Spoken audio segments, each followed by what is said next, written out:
that's so close. A cannon can just barely not reach that. It's weird though, he does have sight of it. I'm surprised he hasn't tried to take those creep tumors out yet. There he goes, now he's taking out some creep tumors. And decides to push out a little bit. We do have a nice drone conga line here heading up to the north end of the map. It looks like those did manage to sneak out before the Protoss army heads in. One Colossus is now finished. And here comes the observer back, and it looks like he's working on cleaning up some of those creep tumors, as there are a lot of them, and they do provide nice sight. But here comes the wall of death and decides not to engage. This is definitely not something you want to attack into, or at least head on. I mean, the best way to do it would be to attack from the south to the north, or just go up here, get vision, and blink into the main. You definitely do not want to, especially if you have a smaller army. 153 to 106 is push into these 6 or 7 spine crawlers, unless you had Colossi with range. If you had Colossi with range, it would be a different story, because then you could just set them back here and just slowly pick away, pick away, pick away, and then once the Zerg army comes out to counterattack, you just back up. And you just kind of keep that little pokey dance going on until eventually you win. We do have +2/+2 on the way for the Zerg player, as well as getting 11 roaches for HorizoN. Hive Tech is just about done. And we've got Neural Parasite about halfway done. And here comes the Spine Crawler wall, moving up just a little bit, which is going to throw our Protoss player off because he's expecting it to be back here, not way up here, and could definitely overcommit himself as he is just about to.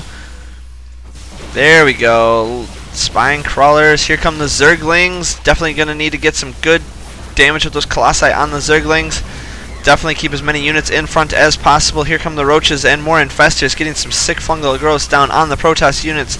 And I think the Protoss player is it's going to be too much. I think he's just going to get taken out here. 170 to 70 supply currently. And down goes the last Colossi, now working on the cannons.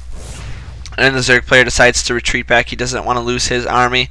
Doesn't realize quite how far ahead he is.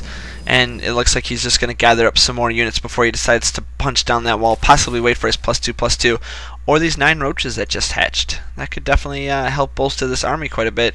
But they do have to travel all the way from up here at this northern base, as this queen is pretty lazy on her larva injects, pretty lazy on her creep spread. She's not being a very good queen. We'll have to torture and fire her later. But meanwhile, the Zerg army here is built up and ready to commit to this attack. Colossi and quite a few Stalkers are working on taking down these destructible rocks, but I don't think the Protoss player is going to be able to come back from this, as he is just too far behind at this point. 200 to 75 supply, and this is definitely going to be a little one-sided.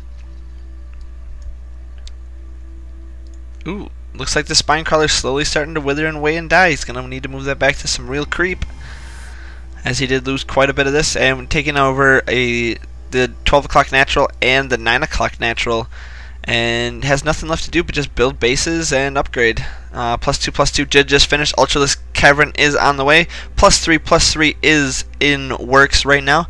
So it looks like once this army does get wiped out, he's going to replenish it with Ultralisks, which is going to definitely bolster his. Meanwhile, the Protoss Deathball is still looking very Deathball-ish. We've got extended thermal lanced Colossi. We've got several Stalkers, lots of Zealots here.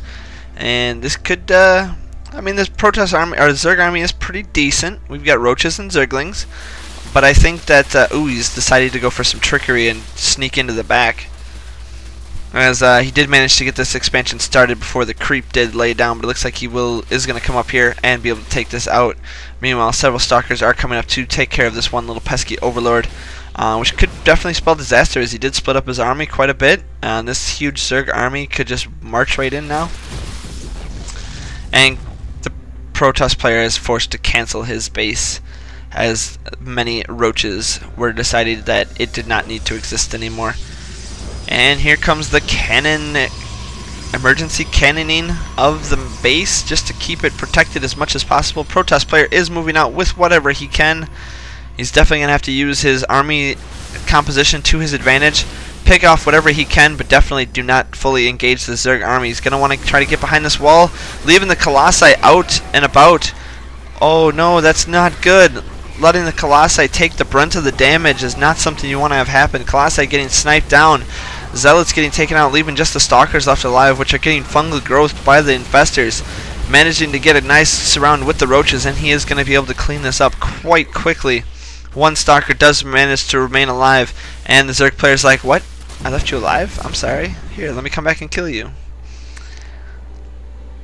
Now still sitting at 200 supply to 74 supply. We do have more Colossi here, as well as some more Protoss army. Definitely could have used some of those sentries in that last battle. Could have gotten a couple of force fields out, kept the Zerglings away from his army, and let the Colossi do even more damage, but alas, wasn't able to pull it out and lost his entire army. Meanwhile, we do have our 5-base Zerg versus our 2-base Protoss is now starting his 3rd expansion, but it looks like the Zerg army is getting ready to push out yet again. What kind of tech changes do we have for our Protoss player? It looks like he's still just producing those Colossi. Hasn't even really produced any gateway units yet.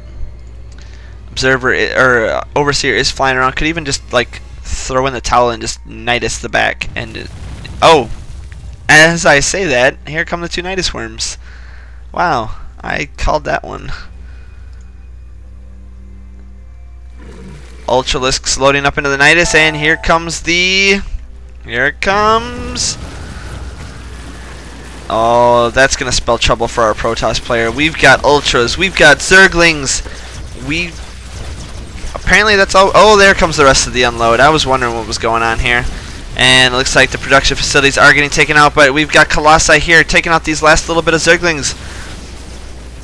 And the Colossi need to make some space. Or not the Colossi, the Ultralisks need to make some space, leaving the Nexus alive with very low HP, taking down this last lonely little. There goes the. Meanwhile, these Colossi need to micro back, get some damage done. Keep going back, keep going back. No, you're too close. Colossi 1 gets taken down, and ArtVandelay decides to GG out of this game as the Protoss, or the Zerg player, is just overrun his base. Nidus networks are so much fun if you can pull them off, and he didn't even get his armor for his Ultralisks built yet, but it was just too much. These Ultralisks came in here, ripped apart the Protoss base, did massive amounts of damage, and took down the production capability of our Protoss player. Thanks for tuning in and watching this game. If you like this game and more like it, please subscribe to my channel down below, and as always, have a great day.